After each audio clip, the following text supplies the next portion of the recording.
Hey, bro. Yo, what's up, my man? How are you, bro? Good, man. How are you? Good, brother. Good.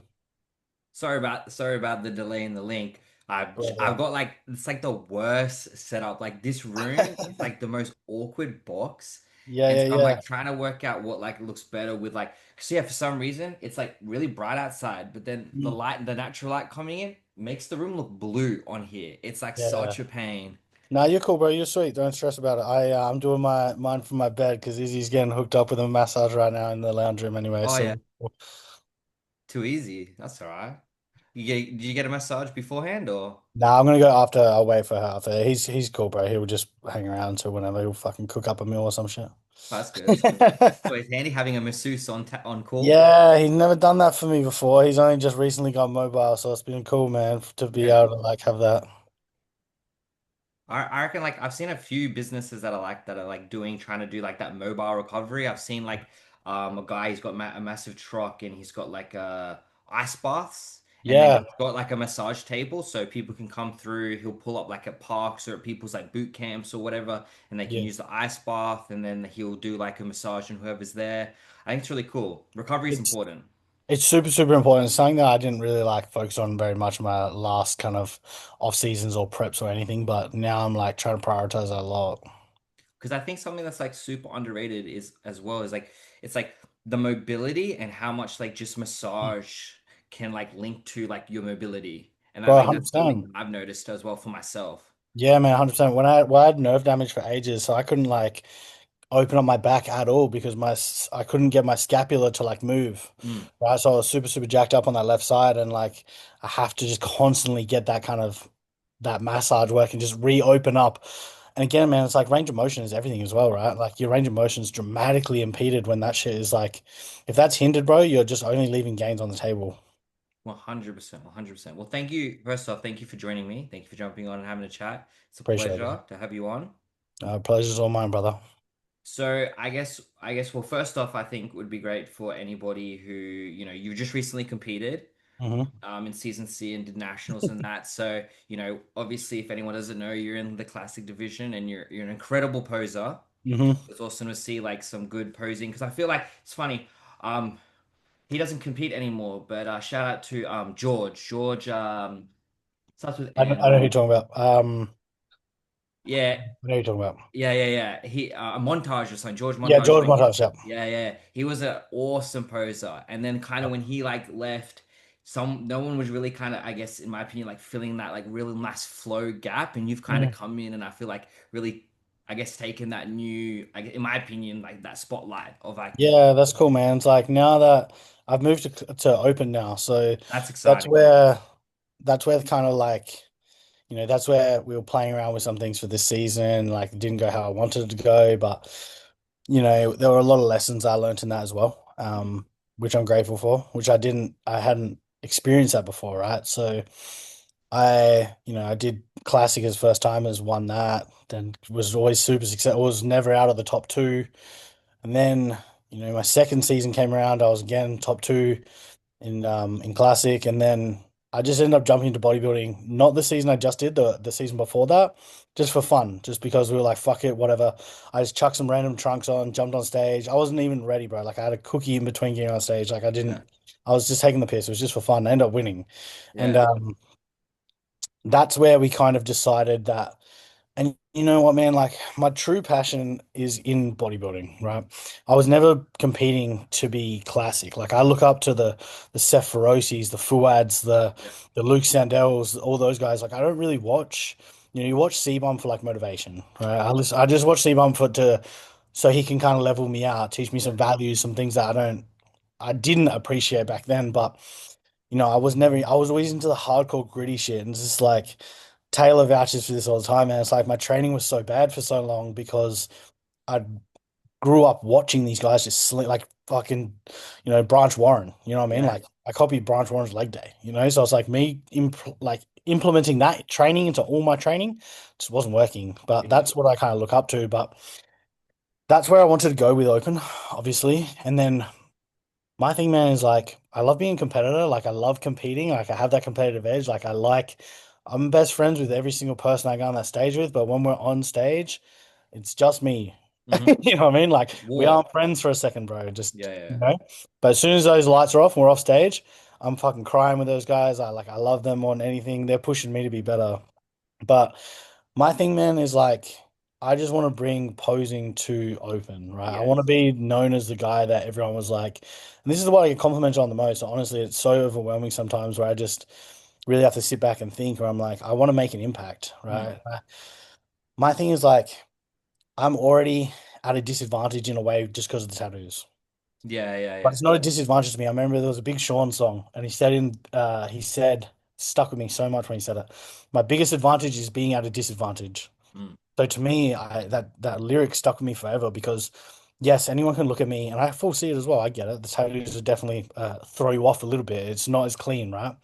But at the same time, that disadvantage, bro, fuels my fucking fire so much because at the end of the day, I know if I want to win, I want to be successful. Like I want to be up there with those guys. I want to be. I don't want to just become a second call out like I did this season. Like that was the most disheartening shit ever. That was like really brought some emotions to me that I had never felt before, that I Mm. had to deal with, that I was the feeling of being underwhelmed with and just like a little bit of self-worth was attacked for sure. But Yeah. man, I just want to bring something to Oz bodybuilding that everyone recognizes me for. And it's Yeah, not yeah, just yeah. tattoos. Not getting on stage being like, oh, that's the tattooed guy. That's cool. Because Yeah. I want to show everyone that you can be heavily tattooed and be successful. Yeah. Just got to work hard. Yeah. But I want to bring that posing in as well because that's the beauty of it, right? Mm. Like you look back at the Cedric McMillans, you look Mm. back at even Rough Diesel, bro. I remember watching Ruff's when I was at the Olympia, watching Ruff's routine. And I was like, bro, I was getting fucking emotional. It's telling a story. It's like bringing some beauty and it's like keeping it artistic rather than like it's. I love the meatheadish side, man, but I just want to be like an artist at the same time. There's so much to unpack there. And I can't wait to kind of like We've got some get unpacking, bro. We can get yeah, deep. I get get deep. through We can it. get. Yeah, that's a bit better. I can deal with that. All right, let's get to unpacking that. So firstly, I like love that you want to like bring posing to like bodybuilding. I think it's Mhm. so important. I've talked about it for so long. That was like a thing. It's why I love George and when he because doing bodybuilding himself, he brought that posing. It's just always so fun to see. Mm, And I think what's funny, it's like like I think the argument is there for both sides, but at the end of the day, it's like what is bodybuilding? You're crafting your physique, you're mm, building, you're not you want to get big, but you want to get big with shape. You want to get have flow, yeah, symmetry. It's not just mass. And I think, giving that opportunity to have your minute on stage is creating why not showcase your physique to the best of your ability? It's like people yeah, lose at placings because they're not posing correctly. 100%, bro. And how I look at it as well, man, is like I'm just like I'm like Matt, really introverted, right? And a lot of people don't see that because they see my social presence on social media and things like that. But whenever I have to come out of my shell, like I really have to put on an act, right? Mm, Like my partner sees it all the time. People will come up to me in public and just be like, "Hey, man, what's up?" Or like, "Your legs are crazy," or they'll say something, and I'm caught so off guard to the point where I don't know even know how to talk. I'm just like shocked. I'm just like stunned, right? So in like bodybuilding, I'm really trying to like that is just almost like you turn into like a character up there, right? yeah. I get up there, man, and I'm just like everything goes away, right? I struggled really badly with anxiety a lot and things like that. It's kind of why I got into bodybuilding was I was just being suffocated with anxiety. It's like didn't like being in groups of people. I didn't like a lot of people looking at me. I don't like shit like that. It Hmm. really like makes me feel fucking weird. I don't like the attention like that.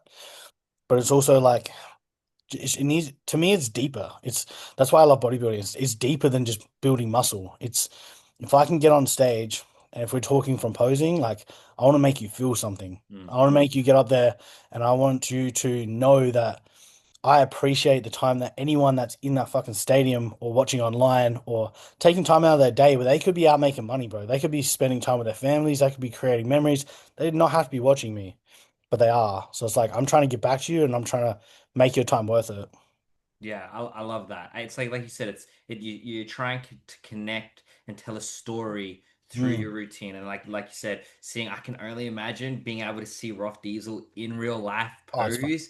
would Yeah. have just been insane. Yeah, But it's like man. it's the same thing. It's like why people love going to the ballet. They love Mm. like, even watching the orchestra. It's Mm. something so simple, but it can evoke such a large emotion and a story can be told. Really like sparked for me. My little stepsister is a she's a ballet teacher. Well, she was for a little bit, but she does all different types of contemporary dancing and all that sort of shit.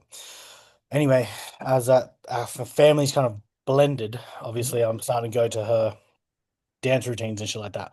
'Cause she's like fucking winning golds everywhere. Like she's Let's really, go. really. Yeah. So I'm rocking up to these dancings, man. I'm just like, I don't care about dancing, bro. Like it's not Yeah. my thing. So whatever. It's just like if that's how you want to do your thing, that's your thing. Your like my thing's bodybuilding, your thing's dancing, cool. But bro, just like watching her dance, I was like, it was the connection between the music and the dance and the transitions and just the control of pace between the transitions and what she was doing was like I was feeling something from that. And Mm. I was like, I can incorporate this, right? Like when I think about myself, bro, like I feel like I'm on a deep level where I'm just like, I don't want to just be a guy, right? Mm. Like I go out there and I'm like, remember when everyone was going through that phase where everyone was saying like, I'm him? Yeah. That's all I'm thinking when I'm up there. Like I'm that guy. So for me to go up there, it's like I'm trying to connect with every single person here, and I feel like there's this big disconnect in the world we live in right now. Mm. So if I can bring everyone together to chill for 1 minute, I get 1 minute on stage. If I can get everyone to just stop, get off their phone, be connected for 1 minute, and just feel something from what I'm trying to do, like that's all I want to do when I'm up there. Mm. I think more people, and I hope everyone that listens to this, like takes what you're saying and like applies it to themselves. 'Cause like I know for myself, I hate the posing rounds, like Mm, the individual routines. There's just mm, so many, and it's like you just see people like not. yeah, It's like you don't connect, and it's like when you yeah, get that one person who has looked like they've put like a little bit of effort in or yeah, immense amount of effort, it just like makes it so much enjoyable, especially when there is so many athletes. So I hope yeah. it's something that like more people kind of really connect with, especially with these shows, and they go for so long and we keep getting Mm, more athletes. Like, we want to, I think it builds good momentum in the crowd. 100%. It gets everyone excited. Like I Yeah, yeah, remember like yeah. that I think it was like it must have been George's last show or it was like his second last show.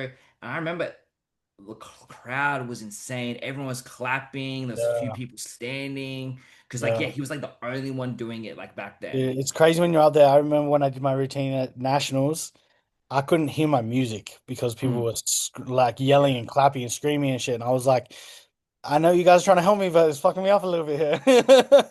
It's like It's I don't know crazy, which man. So transition here right now. I know it's crazy, but it's fucking cool, man. It's like this real electrifying feeling. But I agree. I think it's a little bit, and it's unfortunate because we all know when Classic comes on, we're all excited to see Classic, but we all just go, fuck's sake, man. There's about to be 60 Yeah. routines and three of them are going to be good.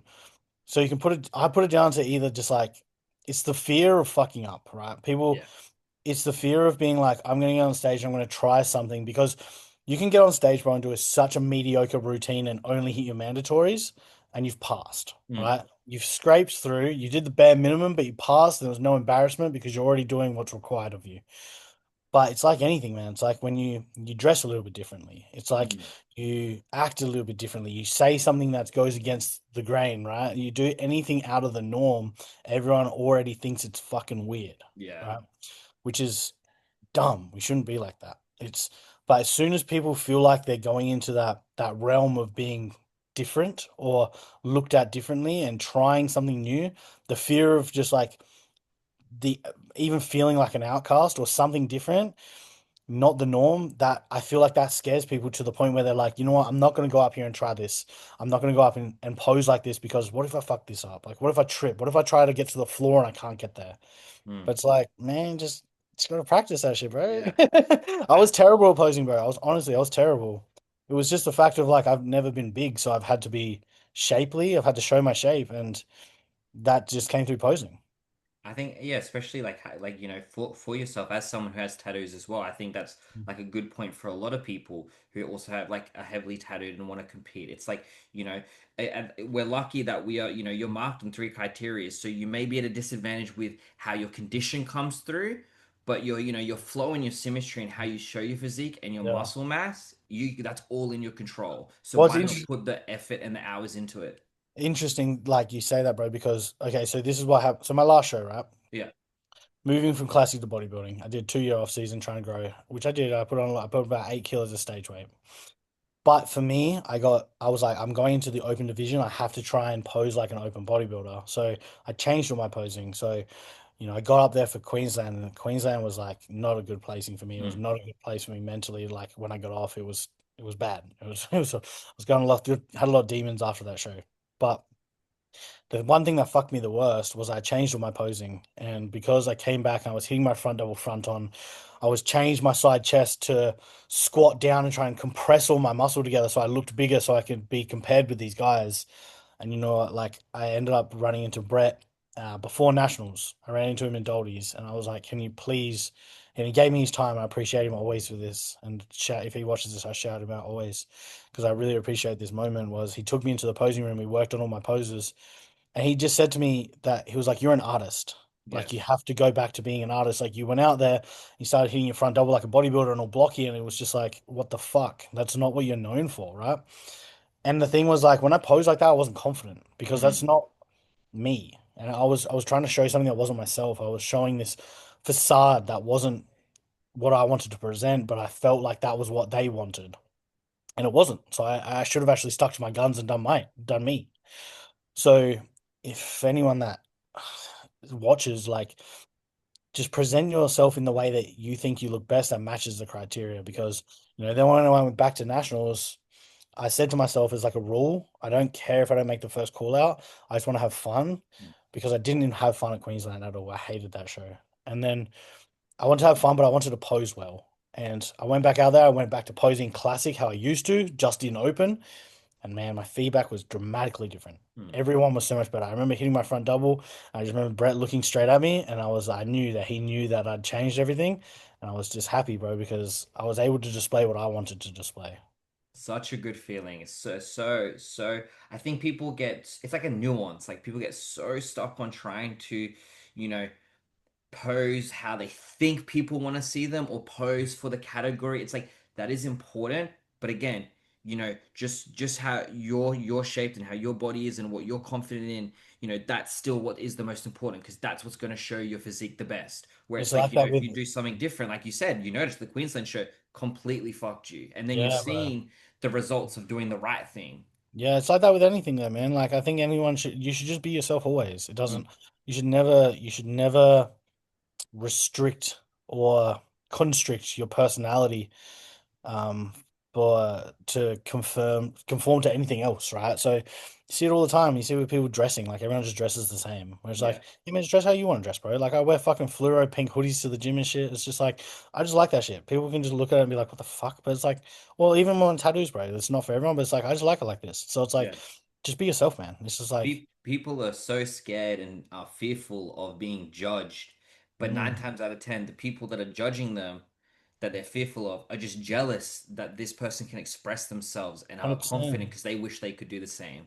Yeah, they know within themselves, right? Like I have a saying that I truly, truly believe is you are your true, authentic self when you're alone by yourself in a Mm, room, right? If you're alone by yourself in a room and you're a different person to who you are out there, like I feel sorry for you, bro, because yeah, you should just be like when I'm by myself, man, I'm the exact same. Like I talk to myself the exact same, walking around swearing, I'm doing the exact same shit. Like the what people see online is just it's just me. yeah, Right, so and people definitely like get stuck in this weird fucking place where they're just like trying to always conform to other people, right? Where it's like, or that it's like a popularity thing as well. They think that they're gonna accept me if I do this. Mm. Where I'm like, that's not even you, bro. You don't even like doing that shit. Why are you even doing that? So important. Already said so many great things that I just hope people really are listening and like taking in, honestly. What I'd love to do is kind of jump back a bit to like the start of prep Oh. before I kind of, if I heard right, that like you'd had so had firstly, did you decide to do move into open during this prep? Like, was that kind of a thought process of this is what's probably going to come afterwards, or it was kind of like we'll just see how things go? Nah, my goal was always to leave classic. Classic was just there because I was too small to compete in open Hmm. bodybuilding, and it was just like I didn't want to be just like the extra small lightweight kind of vibes. Yeah. And I looked good in classic. I was still good in classic, but the problem was with my second show, I was already getting feedback that my legs were too big. Yeah, because that was something that So, I always wondered. You are like really like I guess like oh, sort of so bottom bottom heavy, heavy, so and bottom and heavy. so like that was something that I always wondered is how much that had really affect you within the classic. Yeah, it. I don't think it affected me then, but it would have affected me moving forward. Yeah, So the thing was as well, I had 2 kilos left in my classic weight cap. And I was like, and they said to me, you cannot put any of that size on your legs. yeah, So I'm like, I'm not going to go in off season. Like I'm here. My bodybuilding purely was just to fix my mental health, right? yeah, So the competitive side just came into it. I didn't start bodybuilding to be a competitor. I compete because I believe I'm a good mhm, bodybuilder. So the competitive love came after the bodybuilding. So it's like staying true to myself and my true values of who I am is like I had to continue to grow. Because at the end of the day, bro, I just being 100% authentic, I just want to be big as fuck. You know I what I mean? feel Like you. I I just feel want to be you. so jacked, it's just Yeah, like terrifying to look at, right? yeah, I agree. That's my overall goal is just get stupid big in any way possible. Yeah. But at the same time, it's like classic was never the goal. It was always to go to open, but Hmm. this prep, because I did a 2 year off season, we knew I was never going to get back into that cap. And I was, what was I? I was set 87 on stage at Queensland.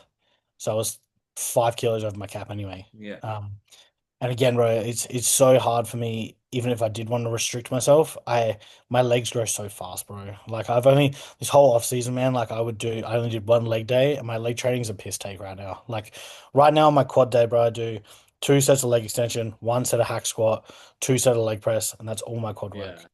And it's like I said to Izzy the other day, we are walking, I was squeezing my hamstrings while I was walking, and said to her, I was like, you might think I'm fucking crazy, but I genuinely think my legs are growing while I walk. Probably. Like I think some that reminds me of someone else I know. Um, and I don't they don't compete anymore, but yeah, same thing. They like had to restrict themselves to train quads once a month because Mm, like no matter what they did, they yeah. would just grow and they were Yeah, just way too big and then it just completely ruined their proportions. yeah. That's like I'll probably get there one day, but I don't ever want to have to stop because at the end of the day, it's like I just like having to train them, right? It's just Mm, that's the hardest thing to train. That's what I yeah, want to train. So I like doing that hard shit. I like having to put 200 kilos on the hack squat. yeah, Like I get excited for that shit. It's like this weird fucking arousal, but I yeah. love it. So No, that it's was the goal. yeah, no, I think it's so good to hear. Like, it's actually nice and refreshing that the more people that I've been talking to lately are saying like the same thing of, whether they've been in a class and they're changing classes now because they've kind of outgrown it. Like, there was like this massive period where people were just too afraid to outgrow a class because maybe they were performing well or they just loved it so much. And I think it's just really nice to see like that love for just bodybuilding and training Mm, is still alive in people and it's kind of coming back where it's like yeah like yeah. yourself you just love training, the competitiveness came later, so why hold yourself back for a class when it's like it's just stopping you from doing what you love most. Yeah, I agree, bro. And it's like it just depends on your overall values and like not your values, but your goals as well. Mm, Like if you just want to get on stage, just say you go on stage, then cool, do whatever you want. But at the end of the day, for myself, like me and Taylor always knew I was going to open. That's always going to be the goal. Like my goal is still to eventually get to that pro card level, but it's just time, man. It's just time. Yeah, and it's a respect thing as well. Like I don't expect a pro card next time I compete. I don't expect a pro card the time after I compete. I'm still realistically probably 5 seasons away from being competitive in a pro level. But that's the beauty in it, right? Let's keep yeah. moving the goalpost, bro. Keep moving the goalpost forward because that means I keep going forward every single day. That reminds me of like Sam Gardner, who like Mm, won his pro card. Like that man, like he went for ages. Like I'm pretty sure like 8 years that it took him, mm, or like roughly around. And he like yeah, finally got his pro card. And it was just like he was like doing okay, and then all of a sudden it was like he got a first place, and then the next then the two first place, then a state title, then a state title, and then just missed out on the pro card, and then get the pro card. It's like you're in it for the long run. And yeah, you pay your dues, you get yeah, the respect, the people see you progressing each time, and you kind of actually start to like stand out really because they're mm, seeing you progress, seeing you change places each time. I think yeah, yeah, too many people also just want to kind of I want to compete because I want to say I've done it. I want to be a coach now so I can make money, and yeah, then they go, I deserve a pro card, and it's like yeah, no. yeah. Yeah, it's crazy, bro. It's just the kind of, I think it's just the social media kind of life that we live in now. So Yeah, it is what it is, bro. And like, Sam's a fucking awesome dude as well, man. yeah, Like he deserved that shit. Like he just loves bodybuilding, man. yeah. But He's a great bloke. it's all about, for myself, like at least, it's just about climbing from here. And Mm, like the knockback of going from constant success in any competition I'd done, mm. whatever I'd competed in, to then feeling like not being successful. Like, yeah, bro, it's It's that shit hard. lights a fire, bro. That Yeah, shit is like, I thought I was like a different animal before. yeah, Right. I voice that shit. Like, I'm not anything that I ever say as well. Like, I don't want anyone to come across as cocky. It's not arrogant. yeah. It's not cocky. Like, I truly just believe in myself on the deepest level. And I know the way that I apply myself. I know that I have, and this is probably unhealthy. And I hope other people don't do this. I'm definitely not an advocate for it as well. Is like, bro, Taylor tells me to put 55 grams of protein in meal three. For the last 2 years, I've put 55 grams of protein in meal three. Like, to the point where if there's not 55 grams in that fucking meal, I will not eat it. And if Yeah, there's yeah. 50, there might be something that I like. I might be deep, deep, deep in an off season. I will still not have something that I enjoy purely based on the fact of I wasn't able to put my head on the bed at night knowing that I ticked every box. And it doesn't have to be like that. It's a little bit psychotic, but that's just the level that I'm applying myself at. Mm. So It's a anything I winner's say is not, mentality. yeah, it's just like it's not cockiness, man. That's the one thing I really want to get across is like I'm never cocky, I'm never arrogant. Any of these people that think that is like, I guarantee you've never met me in person. Mm. You've never come across me because I guarantee what you think of me is different to how you would feel when you meet me in person. Um, so it's like I just have true belief that I will get there. It's just when you experience that loss and you have that belief, bro, that shit punches a fucking hole in you, bro. It's Can imagine. crazy.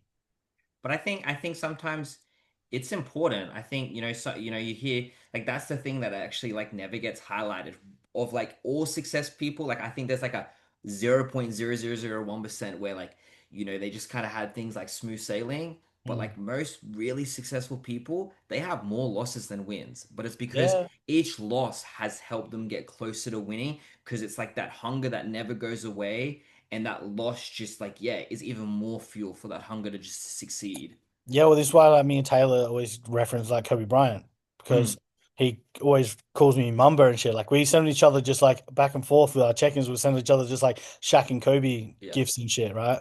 It's because Kobe just had this the Mamba mentality, yeah. So he's had this mentality that he was going to be a winner and didn't matter what he had to sacrifice to get there. But also, like, it's so fitting for what I've just experienced because when Kobe first got drafted, he had the worst fucking season of his career. He went into the NBA first season, and everyone was like, "This cunt's a flop, bro. Like, what yeah. is this?" Out of nowhere, he turns into one of the greatest basketballers of all time. So it's like every champion, true champion, has experienced setbacks, Mm, and I believe a champion's mentality is you can't. Yes, you'll get champions that constantly get wins, right? There's always that one phenomenon, like the LeBron James yeah. of whatever sport, right? But a champion is who can navigate their way through a loss the best, right? How do you handle that loss? What does that do to you emotionally? How do you apply yourself after that? How does that affect your personality? Does that change your behaviors, right? And the way that you come out of that loss, do you fucking sink and burn or do you come back better? That's the champion mentality. Yeah. The champion is forged in the fire of being fucking burnt by not getting what they tried to get. That's very well said. Very well said. I think I 100% agree.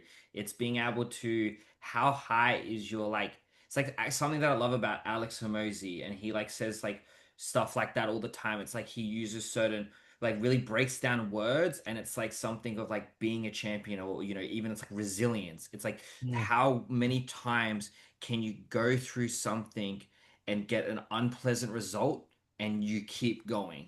And like that's mm. like what you said. And then eventually people that can do that then become champions. Because Yeah, man. eventually they're going to win. It's like statistics. No matter Yeah, it's how long you inevitable. try at something, eventually the Yeah, odd will land on your favor. exactly. If you throw two basketballs into a hoop and you got two shots, you miss both. You've only taken two shots, Yeah, right? But if you throw 100, guarantee you're gonna be fucking hitting more than those. Like, you know what I mean? You've got better odds. You just have to definitely. keep going, bro. I just think there's no other option. Yeah. The option is you stop, but then you lose. Yes. Or you go forward and you cop a loss, but you still went forward. Like everything is an opportunity. There's opportunity in everything, and there's so much opportunity in failure because you learn about yourself in failure. The only thing you can learn in winning is how humble you stay after the win. That's the only thing you learn from winning, So right? important. Yeah, but there's lessons in failure. It's like I said before, it's how do you come back from that? How do you handle yourself as a man or a woman? How do you, do you just crash and burn, or do you continue to push forward? Like, do you get knocked by the slightest bit of adversity? Or is this a lesson you go, all right, cool, back to the drawing board? Very, very well said. So now kind of taking it back even a little bit further to the beginning of prep, Mm. and about you being in Bali. I'd love to Mm. kind of know what was it like, I guess, being in a place, by yourself, but also just in an environment where, you can kind of, what's the right way to say it? Like, I guess more, what was that environment like for you starting prep there? And how did you feel like that, impacted your prep at all? Like, Yeah, 'cause yeah. It's an interesting story, bro. It's probably not one that most people will think, but I was very much out of bodybuilding for a minute there. Mm, I fell out of love with bodybuilding just based off the fact of I was dealing with these nerve issues. I was meant to have surgery on my spine. A lot of things I didn't really want to talk about because I didn't want to play a victim card. I don't like that victim card, and I knew as soon as I got on fucking line, and I was saying like, my C5's fucked. I've got osteoporosis in my neck. A lot of people don't know this shit. I just don't mm, talk about it, right? So again, this is adversity, but it only made me want to go harder. So me and Taylor, I said to Taylor, right, I need to do this prep or I'm never going to bodybuild again. And it was pretty much, I was just facing a lot of adversity all at once. And my whole preference of me moving to Bali was I didn't know myself. I didn't know what my values were, right? I'm like at a point in my life, man, where like I wanted to meet a girl. I wanted to present myself as a man. And I'm like, I'm coaching people now. How can I coach people if I don't even know truly what my own values are? Right. So Bali to me was a self-development thing. I was like, I really, really went over there to self-isolate and just sit in it sounds, it sounds fucking sad, bro, but even in a dark, I just needed to sit myself for 6 months in a dark room alone mm, because I needed to figure out my values. I needed to see why I had behaved the way I behaved in my 20s. I needed to know why I was going down such a bad path in my 20s before bodybuilding. I had to unpack a lot of shit. I needed to learn my values and where my boundaries are. I had to learn what I wanted to meet in another person, right? So Bali for me was very much a self-development journey that honestly changed my life, man. Like I left Bali the best version of myself ever, but I left Bali knowing who I was. Like there was a long, long time in my life, man. Well, pretty much all the way up until I'm 29 now, bro. Pretty much all the way up until I was 28. I'd look in the mirror and I could see someone looking at me. I didn't know who that person was. I didn't know what I was looking at. And it confused me. It made me sad. I was constantly, getting in and out of bad relationships. I had toxic behaviors mm. and I had to unpack that shit because I was like, I was never going to be truly happy, not even in a relationship, but who I was as a person and how I carried myself as a man. How can anyone respect me if I don't know my values and I can't carry myself as such? So Bali to me was very much a personal development. But yeah, me and Taylor. I said to Taylor, bro, like I need to jump into a prep, man, because I need to be tested to that level. Like we all know, like how hectic contest preparation is, and the mental fortitude that you need to go through, like the resilience that you need to have to be able to push yourself on that level. And I needed that back. I was always a workhorse, and like I said, I really truly believe in my work ethic, but because I was in a 2 year off season, I hadn't been tested for a long time. Yeah. So I need to get back into that to make sure that just for myself, because I was finding out all my values in life. I knew who I was now, but I needed to know that bodybuilding was my love again. Like I need to know that I love it. And I didn't just love going to the gym. So we weren't even meant to do that show. Taylor didn't want me to do it. He was like, he wanted me to do season A coming up. Yeah, yeah, So yeah. we jumped into prep at 20 weeks out, so I still had a lot of time, but I wasn't in the best body composition going in, or not where we would want to be at least. But we decided to do it purely based on the fact of I needed to re-spark that fire. Yeah. And bro, that shit sparked brighter than I ever thought. As soon as I started locking back in, and for anyone that wants to go over to Bali, it's a beautiful place to do it. Like, It's very humbling being around those people. You know, you're living around people that is like, I don't know if Bali's classed as a third world country. I don't Yeah. think it's called third world anymore. They call it a development country. Really? Yeah, well, I think third world's like fucking borderline. It's like racist now. Yeah, I guess so. So it's a developing country, but it's very humbling because you're around people that have no materialistic values and shit, right? They just value eating, family, and going to work. Yeah. So for me to like unlock that work ethic, like it was amazing because I built my business tenfold. Hmm. But I was locked in, but it also came with the isolation.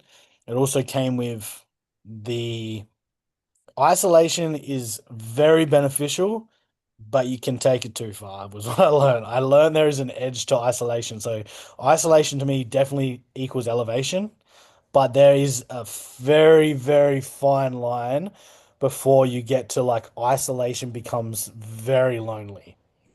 So anyone doing that shit, just be careful of that fucking line, man, because that shit gets Yeah. sad. But that was pretty much why we were over there, man. Like I just wanted to lock in and I need to be by myself and just isolate for a minute and, find those values and then become the man that I actually wanted to, that I seen in the mirror, right? Hmm. I think that's I think it's really nice to hear. I think people I think, a lot of people don't actually take the time to find out who they Oh, are. fuck no, bro. You see it in And males all the time. and I think like it's so cool. It's like what even proves how successful it was that taking that time to isolate Mm. and like especially putting yourself in a different country, like no better way to find yourself really. Yeah, And I think it's like you going, I need to prep. It was like your final test. It was like your yeah, graduation of going, yep, I found myself. Yes, this yeah, is the trial's about to end. Did I succeed or did I fail? yeah, And yeah, I think, you proved yourself that you succeeded, you felt confident, and then like I'm assuming you met Izzy somewhere between during that period. So like, yeah, then you got rewarded, in some way. So like I think that's such a beautiful kind of like what's the word? I guess you could say like full circle moment. yeah. I think people, a lot of people say Bali, like you want to discover yourself, go to Bali. Yeah, bro. It was crazy because like people would just assume you're going out and partying, right? But I Yeah. don't drink. Like I don't drink or do that shit. Like the only going out I was doing was I was taking myself to dinners. That's all I was doing, bro. And like then we moved back, obviously becoming I became who I was. I experienced definitely a level of loneliness.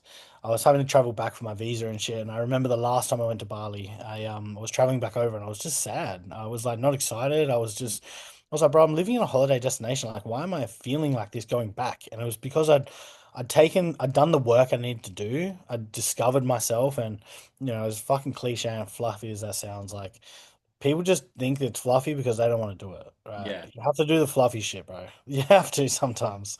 So we can't be hardcore all the time.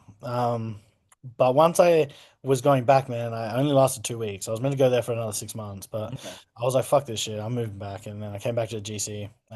Honestly, bro, I wasn't even meeting a new person was not on my mind at all. Yeah. I'd really struggled, and that was something that I was actually struggling with a lot in Bali was like I was slowly becoming a little bit more open to kind of meeting someone. Um, but I was really struggling with like I thought I was on this is full honest to God, bro. I thought I was becoming fucking weird because I couldn't have conversation with people because it wasn't deep. And I was like, Yeah. if something's not deep, bro, I just really struggle to get invested. And Yeah. I'm like I said, I'm really introverted already. So if something's not deep to me, I can't do surface level. I'm like autistic with surface level conversation. Like I'm the kind of guy that will be like, weather's nice, and then they'll be like, what the fuck? You know what I mean? I can't do anything that's not like deep, deep, deep, deep, deep. And people Yeah. can't do deep conversation when you're first meeting someone, right? So me and Izzy just kind of crossed paths in the gym one day, and I'm at this point 6 months into not talking to a female at all, right? So my game is bad. Anyway, we just had this, bro. I don't think I've spoken to someone for more than 10 minutes. Like, Yeah. Yeah. my conversations are genuinely like 30 seconds long, and then I would move on because I'm just like, I know that this isn't going where I need it to go, and I want to pay them the respect of my time and being like, hey, how are you? I appreciate your time, but then I'm going to move on. Mm. And when I talked to Izzy in the gym, like, we'd only met once before, and we spoke for like 10 minutes straight. And I left, I remember leaving the conversation. I was like, what the fuck? I was like, that was crazy to me, man. And then it kind of just like slowly progressed from there, man. It was like, it was just it started off as just little chats, and then it kind of just flourished into something that. And now I look at it and I see it for what it is now, and I can actually like evaluate it because obviously this is happening while I'm in prep. So Yeah, yeah, I'm yeah. like, I really had nothing to offer, but this is the beauty in it as well, and this is why I hold that girl is fucking beautiful, right? Mm, She's so fucking gorgeous. Like, she's the kindest heart ever. But what I hold so fond of is we built such a bond when I had nothing to offer her. yeah, I couldn't, I've been in those relationships before where it was all external bullshit. yeah, Like, how much can you pay? Like, paying for shit and yeah. just, bro, I couldn't go out for dinner. I couldn't even I took it the first time I took her on a date, we'd already been seeing each other for like 3 months. You know Mm, what I mean? I didn't get an off-plan meal with her or anything. So the only thing that we had to bond over was going to the gym and going for a walk and getting coffee in the morning. So I was like, it showed me, I was like, fuck, this girl likes me for yeah. me But you, offering her literally zero. Like, I couldn't do nothing. yeah, that's cool. I love that. It's like I think it's really important, like to kind of that's when you know like something's real, whether it's Mm. relationship or even a friendship. It's Yeah, for like sure. when you know you actually have nothing to give and it's something flourishes out of those small moments, like you said, just going for a walk, Yeah, having a chat in the gym, whatever it may be, just spending that like little quality time together and yeah. watching it turn into something when it's like, yeah, because I know what you mean. Like people be wild out there. They be like, oh yeah, Yeah. yeah, you let's go here, let's do this, and it's like they just fall in love with the money or like what the experience is when it's like, Exactly.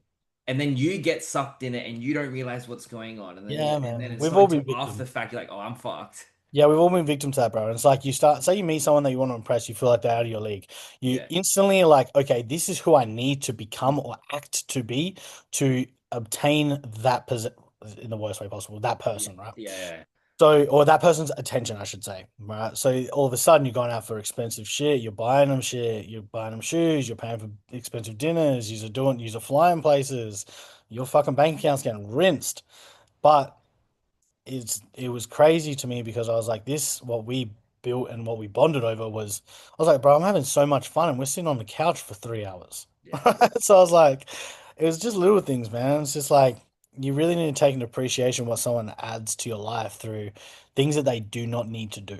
yeah. If someone Oh, does something for you that they don't need to do and they do it anyway, that's the shit that you need to take notice of. yes, so important. And I think like what's crazy is you probably wouldn't even have being able to have those opportunities, even appreciate those opportunities, if you didn't go through that isolation and you 100%, didn't bro. kind of reflect and go, what's been going on, Yep. like what do I need now? What is important to me? And Yeah. that's like, like I said, I think sometimes it's like when and that's the important really of like rediscovering yourself and finding who you are and finding what you like is kind of going, you end up stripping everything back, you look internally, and then when things start to like move forward, you're no longer chasing something. And when you don't chase it, like I say, it's the same thing to happen how I met my partner. It's the exact same thing. Was not looking, was like really going deep on like, working on myself and so going like doing something and seeing what I wanted to kind of like make for myself. And it was just like the most random thing, like literally same experience as you, like nothing to offer, but it was just simple conversations and it was just kind of like, yeah, flourished in something as well. So I like 100% relate with what you're saying. And I think people it can be hard. It can be really hard to be isolated like you said, and I think some people can. It's funny, who what was it? It was like a I think like I was a quote from someone and it was like you need to go through those isolation periods if you want to be someone or something. And you got to take them as seasons. So it's like the same thing with wanting having a successful business. If you didn't take that season of going, I'm gonna lock in for 6 months, 4 months, whatever it was, your business may not have skyrocketed. Mm. Maybe would have never stepped back into the gym. You could have injured yourself even further. And it's Yeah. like, you may have to take another moment of isolation, but like with a company of Izzy to Yeah. like, level up again, whether that's within your business or, to take that bodybuilding to the next level. And Yeah. I Yeah. think some people are just so afraid to do that and they go Oh, bro, nowhere. For sure, man, for sure. People just, I think a lot, I think self-development is just saying scary because you have to face the man in the mirror, right? Yeah. You have to face the one that you're scared of the most, bro. And that's you. You're the Yes. one that's like, that's the dude that's making all those fucked up decisions. You're, it's you. So Yes. I love you that. people don't want to change that shit, and it's hard, man, because it's been developing for a long time, Yeah. right? People start to obtain behaviors of people they've been hanging around when they were 20, when they were however old they are, you know. Your friends starting to forge you into this person. You just become this you become a person that's not like true to yourself. Yeah. But then you start to take on all these fucked up different behaviors over time. And not everyone does this, but I'm gonna say like a high percentage of males are very toxic in their behaviors. Yeah. As a male, I see it. Like we see it, right? Like I see all these fuckboys out here doing fuckboy shit. It's not like foreign to us. Yeah. You're not tricking any of us, right? But they don't want to have to peel those layers back because that's when it gets scary. That's when they have to be honest with themselves. They have to be Hmm. like, oh shit, I am a bad person. Yeah, dude, you got to do that shit. Something that I think would be really fascinating to kind of go into would be, ha- I guess, when you're talking about how had that isolation, you had those moments of reflecting, um, having someone like Taylor as your coach and, having that bond, like you said, like, that Shaq and, Kobe relationship. How did did you ever find moments where he kind of was like, hey, bro, like, I think things aren't like, how pivotal do you think he was? Like, did he support you through this isolation period? Like, how important, I guess, is because it's funny. I think some people, there's a really big debate, I think, right now, kind of between what should a coach and a client relationship be like. Mm. Should it just be like, yo, I'm paying you, this is a service, I can leave you whenever, if we're gonna be friends, maybe that's after the service. And I think there's also, people that like, but it sounds like yourself and Taylor have built this really strong bond, and that's completely fine. So just intrigued kind of how, I guess, like, yeah, pivotal he has been throughout this like Yeah. process. Um, wow. First I want to say Taylor is like the backbone of me. Taylor is I can't even put into words how much that man means to me, bro. Yeah. Like Taylor is Taylor knows me better than I know myself. Hmm. Taylor Taylor can say things to me before I even voice them to him, but I've been thinking them. That's how deep me and Taylor's like relationship Yeah. is now. I look at Taylor as he's not even a best friend to me now. He's like family to me and he always will be. I have endless amounts of respect for that man. But I think if we're talking what a coach should be, it depends on what the client's needs are, right? And it depends if that coach is fitting for you, right? Because I have clients and they're just like, you're the coach. There's no kind of external conversation outside Yeah. of that. Where I definitely have clients now where we're like, we have little chats on the side. They send me Instagram reels and like we have a laugh and shit, which is super cool. But Yeah. if we're talking from like a competitive standpoint, man, like, and okay, for personally for myself. I would not be able to work with someone, one, who's not Taylor, but two, like, I'm a very emotional person. Yeah. Like, I'm super emotional, I'm super deep, and, you know, bro, I'm the kind of guy that, like, from 5 weeks out, every single one of my check-ins, bro, I would cry. Hmm. I would just cry at what Taylor would say to me. And it's not because he's gaslighting me, it's just because I just, I see the value behind everything he says. And even if he's just telling me, like, we're not even looking at my physique, even if he's just telling me the way that you're applying yourself is great, like that shit, like, would fucking make me start crying. Like, me and Yeah. Izzy had been out before, like, bro, me and Izzy start seeing each other, see me cry like every fucking weekend.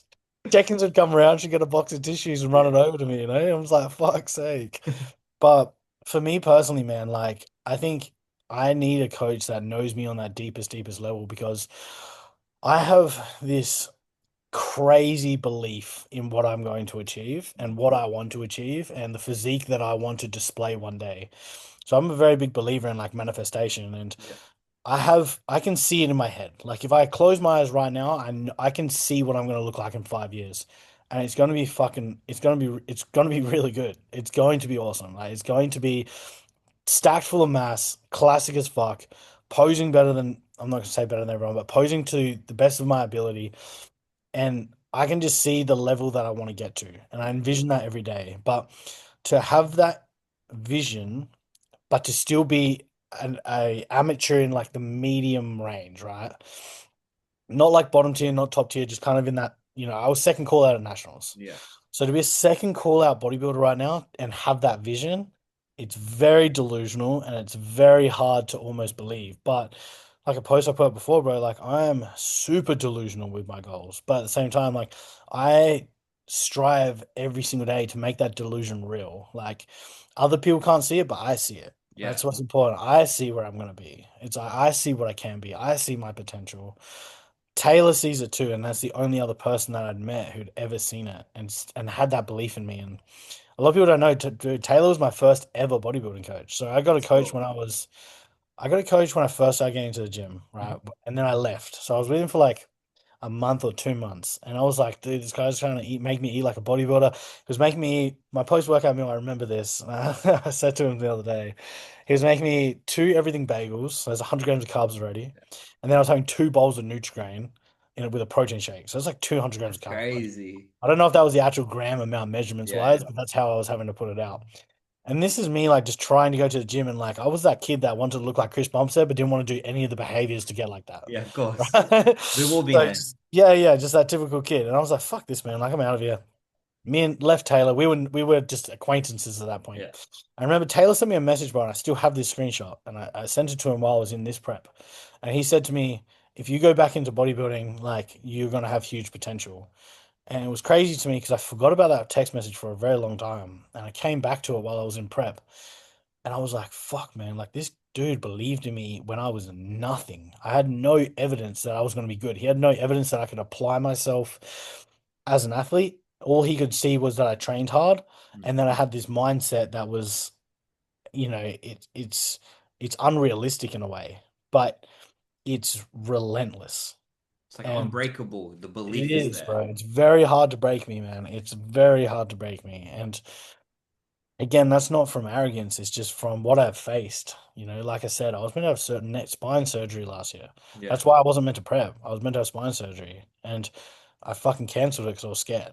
And I just said, "Fuck this! I'm gonna go straight back into gym." And I went back into the gym, and I just made that shit work. And you know, facing that shit, you start to truly believe you're unbreakable, man. Yeah. And I think this season was the first time I felt like I got broken. That was probably why it hit so hard. Now that I'm sitting here thinking about it. Yeah. I had that thought just then. I think that's why I got hit so hard because I Yeah. truly believe for a little bit I was from a mindset perspective, I felt like I couldn't be broken. And that's why me and Taylor work so well, bro, because he just believes in me on that Yeah. level. And that's what I need. I need him to believe in me on that level. And I can't ask someone to. Like Yeah. anyone you can say to someone, I need you to believe in me. If they actually believe in you or not is completely up to them. But I know in Taylor's heart he does He believe in believes. I think I think like I agree with that. I think like having someone I know like I guess for myself I can like relate to that. Like I would want someone that like I guess undoubtedly believes in me the way that like, even more than maybe I believe in myself. me. Because Yeah. it's like I think sometimes like when I like having this conversation, like thinking about other people, it's like I can't even imagine just kind of like I guess having a coach and it being kind of like transactional, like I kind don't of know. like it being just like, you say you believe in me, I'm gonna do my check-ins. Like it doesn't really necessarily have to go further than that, but it's like, Yeah. yeah, there's no real like this person thinks I'm actually gonna do something great. Yeah. I just like put it down to like I'm a believer in you whoever the five people you hang out with or you talk with the most, you take on their traits. Yeah. And whether you want to or not, right? So if I'm talking to you that much and you're my coach and I'm applying myself the way I apply myself, you control my life to that aspect. You have to be my best fucking friend, bro. Mm. I'm sorry. Even if Taylor did not like me at all, I'd be like, you have to pretend to be my friend because I need you on that level, Yeah. right? But I'm grateful. I'm grateful for him, man. Like he's done so much for me outside of bodybuilding. Just he's helped me mentally more than I've probably ever told him.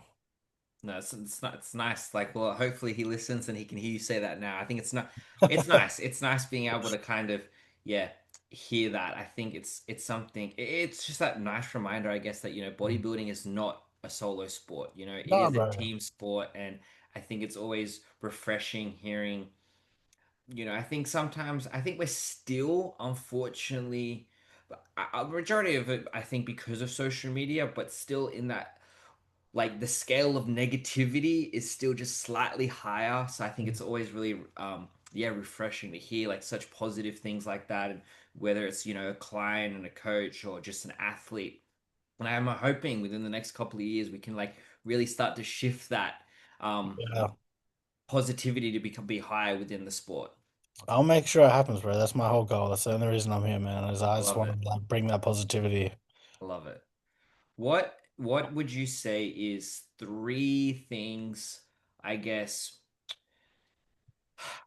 since I guess your whole bodybuilding career that have, I guess, shifted or shaped, I guess, who, you've become today? Like outside of, I guess, your time spent in Bali and reflecting, what would you say is some of the biggest lessons, whether that's something that you implement like as a coach to your clients? What would you say is like, yeah, three things, or, it can be one that has like really left an impact, like bodybuilding has done to your life? I was before I got into bodybuilding, man, I was going down a really fucked up path. Hmm. Right? I was just like making bad decisions. Let's just say that. Right? I was not a lot of nightlife, a lot of going out, just a lot of bad decision making. And I knew that my dad was not proud of me. Mm. I knew that. He would never say that to me, but I knew he wasn't. And that really that killed me, Yeah, it's right? gotta Because hurt. my dad's my hero, bro. Yeah. Like I look up to my dad more than anyone on earth. Like if I could grow up to be like my dad, that's my goal, right?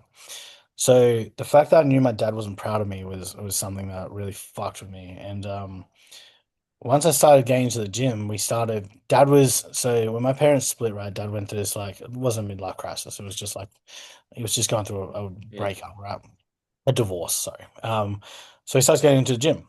And this is where I started loving the gym and where I think my passion started was because I went from, having Maccas a couple times a week as a kid and eating shit and just doing whatever, just being a fucking kid, right? To seeing my dad going to the gym and like prioritizing his health. But all of a sudden, man, like I'm getting hyped up and gassed up at school because I've got the jacked dad. So like I'm like, this is sick. I'm flexing that my dad's like fucking going to the gym. My dad's stronger than your dad, and I actually knew my dad was stronger than all these guys' dads. Yeah. That was like a massive flex for me, man. So getting to the gym was like something that I wanted to do because I found it was building bond between me and my father. And me and my dad always had a good bond, Mm. but this was connecting that even more so. And I could just more so from a proud perspective. And that's what changed everything for me was like, and that's why I heavily say like I love bodybuilding so much because it has changed my life because it gave me routine when I was lost. It gave me structure when I had none. I was just like this kid running around making dumb decisions. Gave me discipline when I was acting up, getting arrested, doing dumb shit. It showed me there was another path, but it also took me away from that lifestyle. So then I could put all my focus into something that was like positive, right? Yeah. Because when I was younger, man, like I was just going out acting like a wanker. Anyone that knew me up until I was about 23, bro, Yeah. if you hate me in that time period, I agree, because I hated me too. Right? You have all rights to think I was a wanker, because I was. I fully agree with you. But I'm not that person now, and I haven't been that person for a long time. That version of me has died and gone for a long time. So bodybuilding changed that for me because I was this person that I didn't like. And other people didn't fucking like him either. I was just running around being a wanker, getting in fights all the time, not being a good person. And that's where I kind of stepped into bodybuilding. That changed everything for me. I started to learn respect. I started to, actually build myself and not just build my ego. Mhm. So that's pretty much where this all changed. That's where like my direction changed. Would So if I you? had to name, that would probably that's a big summary of everything, but Yeah. that's where everything would have changed for me. Yeah, yeah.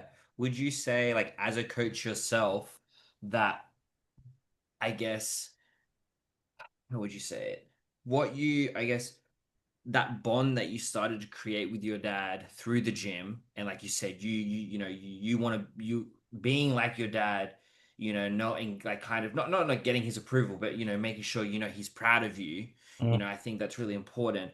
Would you say that type of relationship's not the right word, I don't think, but I guess that standard or that level of respect, would you say you kind of bring that into like your coaching business and with your clients? Like, is that kind of how you want to reflect your service with your clients? Yeah, man, my service is not about it is, but I don't base my shit around just getting a body transformation. Like at the end of the day, we can get someone to lose fat. We can get Yep. someone to lose a little bit of muscle. It's cool. When I say we, I mean just myself. It's only me working out here, bro. I can get someone to lose weight. I can get a transformation. That's cool, man. But at the end of the day, like, are you a better person? Like, did you learn anything? Did you create new behaviors? I want to, and I say this to a lot of my clients, man. If they watch this, that understands. Like, I want to elevate them on every aspect of life, like the way they tr control their cortisol levels, like control the controllables, right? Try not to get stressed out. Don't put your energy into things like that are going to empty your cup that aren't refilling them. You know, focus on prioritizing yourself. A little bit of self-prioritization is not selfish. It's necessary. And I feel like that's lost these days a lot. You need to prioritize yourself and your goals, right? You need to be greedy sometimes Mm. with the prioritization of your goals and elevation on every level. Like I want you to prioritize your health because at the end of the day, if you can lock into a meal plan, especially with males, I find males that are lost, especially if they're younger and going out partying, doing a lot of bullshit, if you can find structure in a meal plan and in a training plan, that is going to then have a domino effect and flow into everything else in your life. You're going to become more structured throughout the day. You're going to become better at work. You're going to carry yourself better. You're going to function better at work. You're going to become a better partner. So I'm trying to help any of my clients on every level. And not every coaching service does that, which is Yeah. chilled. It's just what it is. But for myself, it's like that's why I don't have other coaches, bro. Like if you're working with me, I want to take on your goal. Yeah. I want to 100% say that this person from the day they started to the day they finished is completely different in every aspect. Their mindset, they think of things from a different perspective, they navigate through life a little bit differently. And I Yeah. want to have that impact on people. No, that I love that so much. I think that's what like is so special about being a coach. Like it's funny. It's like my brother, he like started to kind of, I guess, get into the gym after like I did. And he's like, yeah, 3 years younger than me. And no, he's six. My youngest brother. And it's funny, he like it's the same type of thing. Like his friend group is still like really like I guess like yeah, partying, Yeah, nightlife and that. And it's like he'll like send me like check-ins or send me things. And it's like I just know it's like you haven't followed like anything this week. You've done nothing, and it yeah, or like you've been partying, and it's just funny. It's like he like wants he's like yeah I want to like make more progress and stuff like that. And it's like well let's just like focus on those little tiny things. And if you can like yeah make that switch, you're going mm, then to see how easy all the other things are. It's like if you yeah, can just get through a week of just even just like not even hitting your target goals, but even just weighing all your food, yeah, and it's like stripping it back to something like that. Like, how about you just weigh all your food and weigh yourself every morning? Doesn't matter that you're not like hitting your protein or your whatever, your macros, your calories. If you can do that, all of a sudden you're gonna feel slightly more structured. And then, because like that's what I had to do. Like I've been like really, and that's probably actually where I got the idea from was for myself. I kind of like, you know, got a bit lazy with my eating, and I've just been like stuck in this like calorie deficit, not like body recomp, then like not getting anything, and it was kind of like mm, no, I stopped weighing food because when you eat the same shit, you kind of just get sick of weighing because you're just eating the same thing. So I was like, no, it's time to like actually put the scale down. And it's like all of a sudden, just that one small step has then allowed me to go, oh yeah, cool. Now I'm gonna, make sure I put it in the app. Now I'm gonna make sure I'm getting my like, double my water that I haven't been getting. And it's like, yeah. yeah, that is so important, that trickle down or domino effect of just like that one little step that causes like that structure to change all around you. Yeah, you just gotta keep taking steps in the right. Like, it's not about people get lost in the big picture. It's easy to think about, okay, this is what I want to achieve in the future, but it's the step-by-step process that you have to do every single day to get there. And it's a lot when you break it down, but at the same time, it's like, bro, if you just like you said, if you start with one thing, Mm. then just smash that. Just get good at the one thing. Get good at pulling the scales out. And then you know what? If you eat a little bit over your calories that day, you're only starting anyway, right? Next step is weighing the food correctly. All right, if we start weighing your meals when you go to work correctly, bang, that's another goal here. All right, now let's start working on some hydration. You know, if we can get that water in, bang, that's another goal. You're already starting to forge this new version of yourself where you're already starting to be disciplined, but that discipline will then carry over, you know? It's just, I get it, man. It's just younger guys, and like when you're young, man, you just want to go out, party, and chase girls, right? Yeah. That's all the young dudes want to do. I get it. It's cool. But it's cool until you realize it's not cool. Hmm. And then when you realize that, you just have to, but everyone has to have their own realization, man. It's like, it's the same as same thing as like telling a smoker to stop smoking. If he doesn't want to stop smoking, he's not going to stop. Yeah. You take the packet away from him, bro, just go buy another one. Yeah. Yeah. Literally. Nah, nah, it's crazy. Like it's funny. Like I'm pretty like rigid. Like I never really partied or anything like that. And I guess I got into bodybuilding, I guess like pretty like young-ish, like teenage-ish. And it's just funny, like because I'm like so rigid, I don't care about like yeah, eating the same thing and doing it for so long. So it's been like really funny to kind of not funny, but I guess it's crazy to see like who was I talking to? I think I was talking to someone at work and like they were just like, yo, why are you just eating the same thing every day? It's like I can't even do that. It's like I want a pie today, I want a this. And Mm. it's like it's so funny That kind of gives like me anxiety, bro. realizing, yeah, realizing That's like fucking anxiety. what I think is normal is like so far like not normal Yeah. for like the Gen Pop. Yeah, see that like I'm on the further scale of that, right? It's like I've eaten the same meals for the last like 3 years, where it's Yeah. like I think that's so normal now. And then like I see other people, family members or anything, just operating as a normal person. I'm just like, it's full rattling, bro. I'm just like, what the fuck is happening? Yeah. Do you do But you it's cool. do you find as a coach like what would you say as a coach is like one of the hardest things that you have to kind of get your clients to, I guess, navigate around? Would you say it is like Mm. the meal plan? Would you say it's maybe the training intensity? Ah, fuck, bro. It's It's a combination. Yeah. It depends. It depends on the individual. It depends on how, you know, if you're working with someone who's very low key, they don't have a big social gather like a big social group, they're not hanging around a lot of partiers, it's probably the training intensity side, you know. Everyone can train more intense. I heard a saying the other day, you only train as intense as the highest intensity trainer you have ever trained with.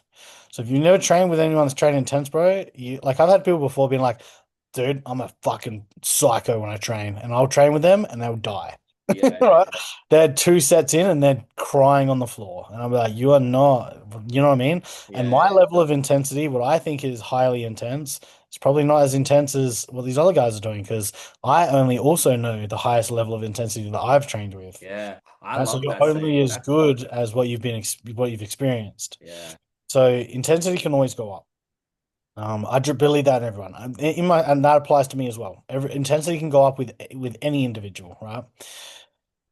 Who the thing that I notice the most with clients is probably the navigating around having social gatherings of okay, so say you get a client Mm, and their friendship group are not trying to achieve the same thing that they are. So mm, if they're like, okay, maybe a weight loss client, I really need to stick to my calories this week. I cannot have any calories over. If they've got a friendship group that do not care about that sort of shit and they're constantly pecking, I'm like, why are you doing this? Why can't you swap this out? You can have this. You can do that's where I feel like people struggle the most is because it's not that they don't have a supportive group, or it is not they're not supporting it, but they also don't they can't support what they don't understand. It's not yeah. their it's just not their it just doesn't fit them, right? It's Mm, just not in their scope. They don't get it, so they're never going to accept it, right? I remember when I was hanging out with my old group of friends and I would bring a prepped meal to the pub, right? Or some shit like that. Everyone's like, why the fuck would you do that?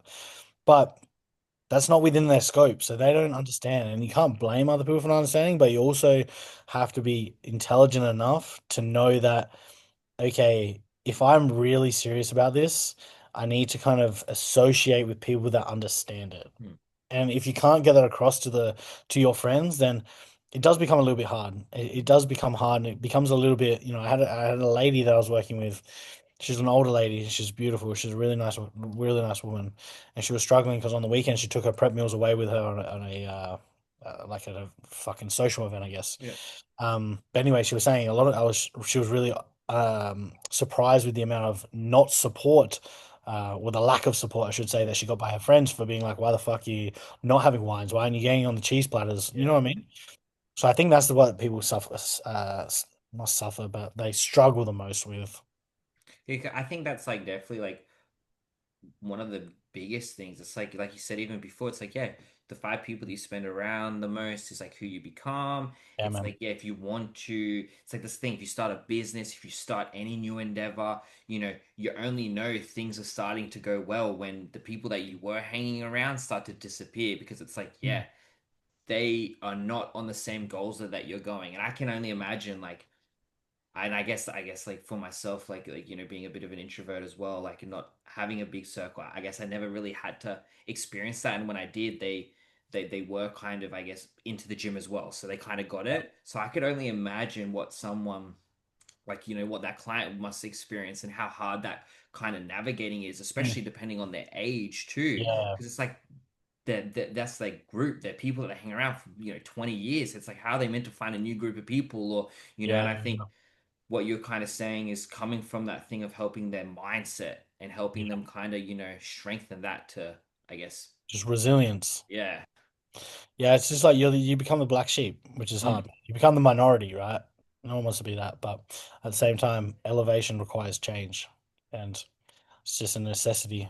Yes, definitely. Well, one quick question to kind of wrap things up.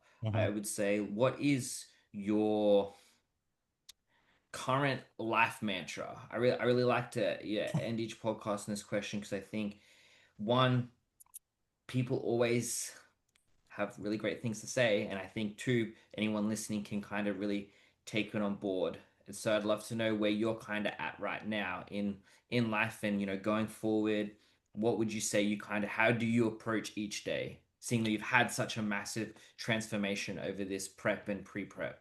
I think you need to look at every day, and I hope people that listen, bro, like I hope people get something from this, right? And it's Mhm. like I don't want it to just fly over their heads or just be nothing. Like listen and actually unravel it, right? So every day is an opportunity to do anything, right? And I truly believe that you can achieve anything that you want to. Just depends how you apply yourself. But applying yourself to change to achieve something that you have never achieved before requires you to do behaviors that you have never done before, right? And if you are successfully moving in the right direction, just be consistent. It doesn't, you are always going to fight trials and tribulations. There are always going to be adversity. The more adversity you face is actually the better because it's going to sharpen your personality, right? So we don't want to take the easy road. We don't want to smooth sail. What's that saying? Like, smooth seas never build strong sailors. Yeah. We want that shit because you want to build resilience and you want to become unbreakable, essentially. You need to be unbreakable and moving towards that goal, but you also need to also understand and really take a step back, have an out of body moment and look at your life and how things are set up. Is the people I'm hanging around with going to be pulling me towards my goal? Or are they the reason that I can't get to my goal? Are my daily behaviors, is my routine, is my structure, is the way that I'm navigating through life, is my partner supportive? Am I treating my partner right? Is the people that I'm surrounding myself with elevating me, or are they the reason that I'm in this position? Do the things that you know you need to do, even if they are the hard decision to Mm. make, right? Even if that is the decision that is going to be, and don't hurt anyone, like, don't be a cunt. You don't need to hurt anyone's feelings. You don't need to be rude to anyone. You just need to protect your energy. Do things that are going to fill your cup. Okay. This would be it. This would be it. Do the things that are going to fill your cup because you cannot add value to anyone else's life. You can't put out positive energy into the universe. You can't meet anyone in your day-to-day life and impact them positively if your cup is empty, bro. Mm. You need to fill your cup. And if that even means going for a 10-minute walk in the morning, if that means listening to a podcast, that means listening to your favorite album as you start your day, whatever you need to do, you need to be selfish with that time to fill yourself and but fuel yourself at the same time because you need to impact every single person you meet. and you need to impact them positively. Every single person that comes into contact with me, I want them to leave that conversation going like, fuck, he was actually a good dude, right? Yeah. I feel better about myself after meeting him. You don't want to meet someone that you feel like they talk about themselves and you actually feel worse. You need to make other people feel better about themselves when they come into contact with you. So it's about elevating everyone because we need to push this positivity, man. Like Yeah. we need to uplift everyone. We're all a community, especially in bodybuilding. And I'm talking to just the bodybuilding community right now. Like we are a community. We need to build each other up. There needs to be none of this egotistical bullshit, man. We're all in this shit together, so we might as well elevate each other. There's no point holding this fucking sport where it is. We, outside in the norms already hate us. They already think we're all juice heads. They already think we're all angry. They think we take Trent all week fucking year round. We know we're not like that. We just need to continue to push positivity, continue to uplift and elevate each other, and man, just be fucking kind to people, bro. So underrated. Kindness is underrated. I For think sure. there is just like honestly not enough kind people out there. As bad as that sounds, it's like For real. especially like since COVID, I think like it's like something me and my partner were saying the other day, like because like we love trying to like I get the same like coffee order, so I'm like trying to find which cafes like have the best, and I'm like writing all them down, Mm, and it's just like appalling mm, at how many places like there's no like customer service doesn't even exist anymore. So when nah. you get a when you get a good customer service, it's like, is this person taking the piss? Do they Yeah. want something from me? And I think it's like sad to see. So I think it's Yeah. so cool to hear that, yeah, like you're saying, elevate and bring more positivity and look after yourself. I think something super underrated as well is like people misunderstand the concept of like self-love and Mm, they misunderstand like true confidence. I think, you know, some being selfish is important. Like, yeah, you man. can't love yourself if you're not going to be selfish. You can't be confident if you're not going to be selfish. Yeah. You can be selfish without being rude to others. 'Cause yeah, like you said, you got to fill your cup before you can fill someone else's. Mm-hmm. You treat people how you want to be treated. And I think I love that that's like your current life mantra, and I think it's cool that then you're allowing yourself to put that onto others when you interact them, and then you're just Yeah, creating man. that domino effect outweighs. Yeah, well, like we just live in a fucked up generation now, right? Yeah, It's like if you can make it less fucked up, try to make someone's day. Like my goal every single day is just to make someone else's day. That makes me I'm a better person for that, right? And mm, it's not just for making me feel something. I just feel good about myself when I make someone else feel something. So, even if it's the cash register lady or the fucking lady that serves me at the servo, like tell someone you appreciate them. You don't yeah, know what that person's going through. You don't know what they might have a bad marriage at home. They might be struggling financially. They might not be able to pay their rent. They might not have seen their kid for a long time, right? Tell someone you fucking appreciate them and that shit might make their day and come back around and that'll fill your cup eventually.